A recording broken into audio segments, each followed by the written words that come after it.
안녕하세요. 오늘 저희가 함께 깊이 파고들 주제는 바로 모세 시대에 나타난 신적 계시의 아주 독특한 형식들인데요. 보내주신 자료들을 보니까 이 시대에 하나님이 자신을 드러내는 방식이 그 이전과는 완전히 다르더라고요. 오늘 그 비밀을 한번 풀어보려고 합니다. 네, 자료에서는 크게 두 가지 흐름을 짚어주고 있었어요. 첫째는 모세라는 인물에게 아주 개인적으로, 그리고 그를 통해서만 주어진 특별한 계시. 그리고 둘째는 모세 시대라는 그 시간 전체에 나타났지만 모세를 직접 통하지는 않은 공적인 계시의 형식들이죠. 이 두 갈래를 따라가 보려고요. 네, 오늘 탐구의 핵심 질문은 바로 이거예요. 왜 모세 시대의 계시는 그 이전, 그러니까 아브라함이나 야곱 같은 족장들의 시대와는 비교할 수 없을 정도로 달랐을까? 그리고 그 차이가 하나님과 이스라엘 백성의 관계에 대해 무엇을 말해주는 걸까요? 핵심적인 변화는 일시적인 나타남에서 영구적인 함께함으로의 전환이에요. 족장 시대에는 하나님이 이렇게 나타났다가 사라지곤 했는데 모세 시대부터는 계속해서 그들 곁에 머무르기 시작했다는 거죠. 이 지점이 정말 중요합니다. 자, 그럼 그 첫 번째 흐름부터 한번 파헤쳐 보죠. 모세와 하나님의 관계. 대체 왜 그렇게까지 특별했을까요? 제가 자료를 보다가 민수기 12장 대목에서 정말 깜짝 놀랐잖아요. 아론과 미리암이 모세를 비방하니까 하나님이 직접 나타나셔서 너희랑 모세는 레벨이 다르다 이렇게 딱 선을 그으시는 장면이요. 특히 모세를 내 종 모세라고 부르시는데 이게 그냥 내 부하 이 정도의 의미가 아닌 것 같아요. 맞아요. 그 칭호에 담긴 무게가 엄청납니다. 우리가 흔히 종이라고 하면 허드렛 일을 하는 사람을 떠올리기 쉬운데 여기서의 종은 그런 의미가 전혀 아니에요. 자료에 따르면 이건 왕의 모든 재산과 권한을 위임받은 총리나 집사 같은 최고의 신뢰를 받는 책임자를 의미하는 고귀한 칭호였거든요. 하나님의 온 집에 충성했다는 표현이 바로 그걸 뒷받침하죠. 더 흥미로운 점은 이 여호와의 종이라는 칭호가 훗날 이사야서 같은 예언서에서 이스라엘을 구원할 메시아에게 주어지는 칭호랑 직접적으로 연결된다는 거예요. 모세가 단순히 뛰어난 지도자를 넘어서는 아주 독보적인 위치에 있었다는 걸 보여주는 대목이죠. 상상만 해도 전율이 오네요. 그런 친밀함이 가장 극적으로 드러난 장면도 있잖아요. 모세가 시내산에서 40일 밤낮을 하나님과 함께 있다가 내려왔는데 얼굴에서 광채가 나서 백성들이 두려워 다가오지도 못했다는 출애굽기 34장의 기록이요.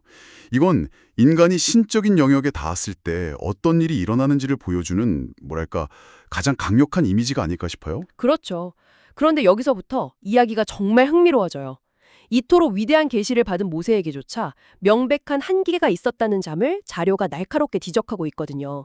출애굽기 33장을 보면 모세가 주의 영광을 제게 보여주세요라고 간절히 청하는데 하나님은 네가 내 얼굴을 보지는 못할 것이다 라고 하시면서 그 의인화된 표현인 등만 보도록 허락하세요.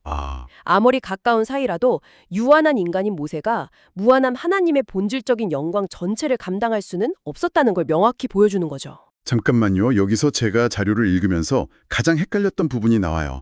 분명 방금은 하나님의 얼굴을 못 봤다고 했는데 성경의 다른 곳에서는 하나님이 모세와 대면하여, 즉 얼굴과 얼굴을 마주하고 말씀하셨다고 하잖아요.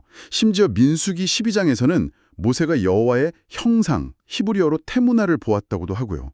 아니, 등만 봤다면서 어떻게 대면하고 형상을 볼 수 있었던 걸까요? 이건 명백한 모순 아닌가요? 아주 예리한 질문이에요. 많은 분들이 헷갈려하는 지점인데 자료가 그 모순처럼 보이는 매듭을 아주 명쾌하게 풀어주고 있습니다.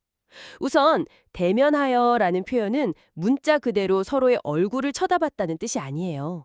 이건 일종의 관용어구, 즉 부사구로 이해해야 합니다. 부사고요? 네, 다른 선지자들처럼 꿈이나 환상 같은 중간 매개체 없이 아주 직접적이고 명확하게 마치 우리가 옆 사람과 대화하듯 소통했다는 의미죠. 그러니까 우리가 흔히 생각하듯 하나님과 모세가 정말 얼굴을 맞대고 이야기한 게 아니라는 말씀이시군요.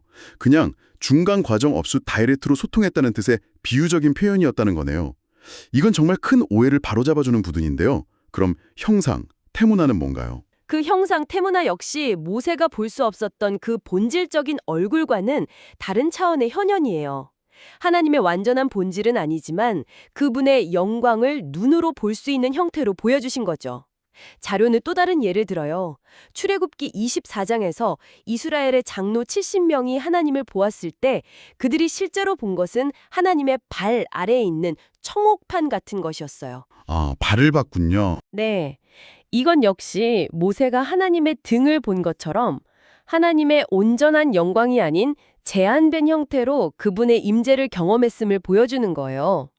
결국 모세의 계시는 지극히 특별했지만 동시에 인간이라는 명확한 한계 안에 있었다는 거죠. 모세 개인의 경험이 정말 특별했지만 그조차도 하나님을 온전히 볼 수는 없었다는 한계가 있었다는 점이 아주 인상 깊네요. 그렇다면 이스라엘 백성 전체가 매일 경험했던 하나님의 임재는 어떤 모습이었을까요? 이제 그 공동체 전체와 늘 함께했던 영구적인 임재의 신호들에 대해 이야기해봐야겠어요. 맞아요. 바로 그 지점이 족장 시대와 모세 시대를 가르는 결정적인 차이점입니다. 자료에서 제시하는 네 가지 형식들, 즉 구름 기둥과 불 기둥, 여호와의 사자, 여호와의 이름, 그리고 여호와의 얼굴, 임재는 모두 하나의 공통점을 가져요. 바로 지속성과 공공성이죠. 이건 타락 이전의 에덴 동산에서 하나님이 인간과 늘 함께 거닐었던 그 관계로 돌아가려는 하나님의 궁극적인 계획을 향한 아주 중요한 발걸음이었어요. 깨졌던 관계를 회복해서 다시 함께 살고 싶다는 강력한 의지의 표현인 셈이죠. 그럼 그 첫 번째 신호인 구름 기둥과 불 기둥부터 구체적으로 보죠. 이건 그냥 신기한 자연현상 정도가 아니더라고요. 낮에는 구름 기둥, 밤에는 불 기둥이 되어서 수십만 명의 백성을 인도했고 홍해 앞에서는 이스라엘 진영 뒤로 싹 이동해서 추격해오던 이집트 군대를 막아주는 거대한 방패가 되기도 했죠. 심지어 하나님이 그 기둥을 통해 이집트 군대를 내려다보시고 그들을 혼란에 빠뜨렸다는 기록도 있어요. 단순한 길잡이가 아니라 보호와 심판의 주체가 되는 인격적인 임재였던 거죠. 또 광야에서 백성들이 먹을 게 없다고 불평할 때 그 구름 속에서 여호와의 영광이 나타나 그들의 필요를 채워주시기도 했고요. 거룩한 장소에 머무는 영광으로 이어진다고 자료는 설명하고 있어요. 여기서 쉐키나라는 말이 나오는데 이게 정확히 어떤 의미인지 짚고 넘어가면 좋을 것 같아요. 단순히 영광과는 다른 특별한 뜻이 있나요? 좋은 지적입니다. 쉐키나는 히브리어로 거주하다라는 뜻에서 온 말로 하나님의 가시적인 임재, 즉 눈에 보이는 영광의 빛이나 구름을 의미하는 신학 용어예요.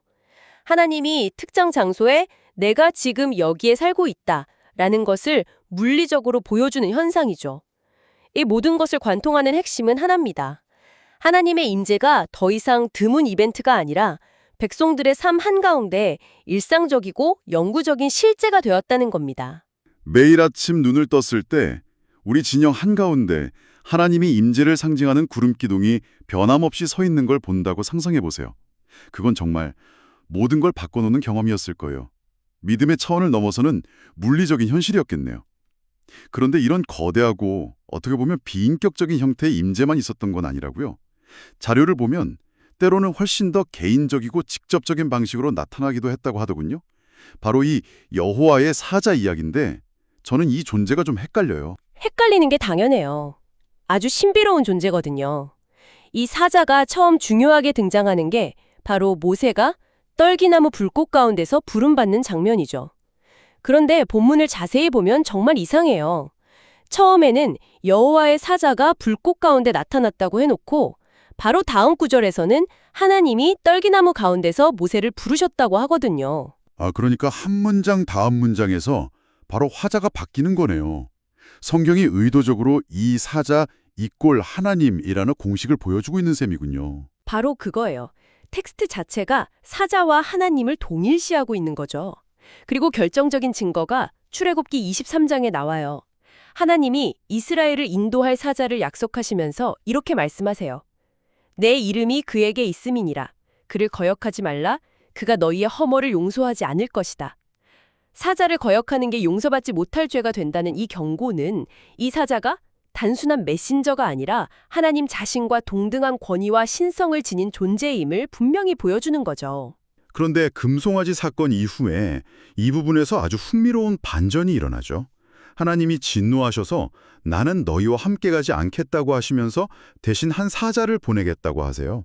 내 사자가 아니라 그냥 어떤 천사 하나를 보내겠다는 건데 이게 왜 그렇게 큰 문제였던 걸까요? 일반적인 시각에서는 어차피 하나님이 보내신 천사가 인도해 주는 건 똑같지 않나 라고 생각할 수도 있잖아요. 왜 모세와 백성들은 이걸 그렇게 심각하게 받아들였을까요? 그게 바로 핵심이에요. 그들에게 그 차이는 하늘과 땅 차이였어요. 여호와의 사자가 함께 가는 것은 하나님의 특별한 임재, 즉 언약 관계에 있는 백성과 친히 함께 가신다는 약속의 보증이었거든요. 하지만 그냥 한 사자를 보내겠다는 건 그 특별한 관계를 끊고 일반적인 방식으로, 즉 비인격적으로 대하시겠다는 선언과도 같았죠. 하나님의 직접적인 임재를 거두시는 것이었어요. 그래서 모세가 주께서 친히 가지 않으시려거든 우리를 이곳에서 올려보내지 마옵소서라고 목숨을 걸고 매달렸던 거예요. 아하, 이제 이해가 되네요. 그 결과 하나님께서 내가 친히 가리라고 약속을 회복해 주시죠. 방금 말씀하신 내용이 자료의 마지막 두 형식, 즉 이름과 얼굴, 임재와 아주 깊이 연결되는 것 같아요. 이 개념들이 서로 얽혀 있는 것 같은데 이걸 좀 쉽게 풀어주실 수 있나요? 마치 대사의 권한 같은 걸까요? 정확합니다. 그 비유가 이 복잡한 개념을 이해하는 데 아주 큰 도움이 될 거예요. 한번 생각해 보세요. 여호와의 사자는 대통령이 파견한 전권 대사 자체라고 할 수 있어요. 그리고 그 사자 안에 있는 여호와의 이름은 그 대사가 가진 대통령의 인장에 찍힌 위임장과 같고요. 아하. 그 위임장이 있기에 대사의 말은 곧 대통령의 말이고 그를 모욕하는 것은 대통령을 모욕하는 게 되죠. 마지막으로 하나님이 내가 친히 가리라고 하셨을 때 친히 해당하는 히브리어 파님은 문자적으로 얼굴들을 의미해요. 이건 대사가 공식 석상에 나타나는 것, 즉 대통령의 공식적인 임재를 상징하는 거죠. 결국 사자, 이름, 얼굴 임재는 각각 다른 표현이지만 모두 백성 가운데 나타난 하나님의 실제적이고 권위 있는 임재라는 하나의 실체를 가리키는 겁니다. 와, 그 비유를 들으니까 개념이 명확하게 잡히네요. 신명기에서 하나님이 성소에 당신의 이름을 두시겠다는 표현이 계속 나오는데 그게 단순히 이 성전은 내 거야 라고 소유권을 주장하는 비유가 아니라 내 정권 대사인 나의 이름이 저기에 실제로 거주할 것이다 라는 훨씬 더 실제적인 의미였다는 거군요. 바로 그 점을 자료가 강조하고 있어요. 이름은 쉐키나 영광이나 여호와의 사자처럼 인간에게 계시되는 하나님을 가리키는 개념이에요. 그것은 하나님 자신과 동등한 권위와 실체를 가지지만 동시에 인간이 인식하고 경험할 수 있도록 계시라는 측면에서 미묘하게 구분되는 아주 심오한 개념인 셈이죠. 오늘 정말 흥미로운 탐구였습니다. 정리를 해보자면 먼저 모세라는 한 개인에게 주어진 지극히 친밀하고 직접적이면서도 동시에 얼굴은 볼 수 없었던 명확한 한계가 있었던 계시를 살펴봤고요. 이어서 이스라엘 공동체 전체와 늘 함께했던 구름기둥, 여호와의 사자, 그리고 그의 권위를 상징하는 이름과 얼굴 같은 보다 공적이고 영구적인 형태의 계시들을 탐구했습니다. 이 모든 게 하나님이 자기 백성과 함께 살기 위한 관계의 새로운 장을 여셨다는 걸 보여주네요. 맞습니다. 오늘 논의를 한 문장으로 요약하자면 간헐적인 방문에서 지속적인 동거로의 전환이라고 할 수 있어요. 모세 시대에 나타난 이 모든 복잡하고 다양한 계시체계는 눈에 보이지 않는 초월적인 하나님과 이 땅에 발을 딛고 사는 유한한 백성 사이의 간극을 잇고 그 관계를 구체적이고 실제적으로 만들기 위해 고안된 하나님의 세심한 배려였다고 이해할 수 있습니다. 네. 이는 우리에게 아주 중요한 생각할 거리를 던져줘요. 오늘 살펴본 자료는 하나님 자신의 본질과 계시된 하나님, 즉 그의 이름이나 사자, 임재를 통해 나타난을 아주 신중하게 구분하고 있잖아요. 당대 최고의 선지자였던 모세조차 하나님의 본질적인 얼굴을 직접 볼 수 없었다는 점을 생각해보면 이처럼 매개된 임재, 다시 말해 분명히 함께 계시지만 동시에 그 본질은 가려져 있는 라는 방식은 유한한 존재인 우리 인간이 무한한 신을 이해하려는 시도의 본질에 대해 무엇을 말해줄까요? 그리고 이것은 오늘날 우리가 신적인 임재라는 개념에 어떻게 접근해야 하는지에 대해 어떤 통찰을 줄 수 있을까요? 한번 깊이 생각해 볼 만한 질문인 것 같습니다.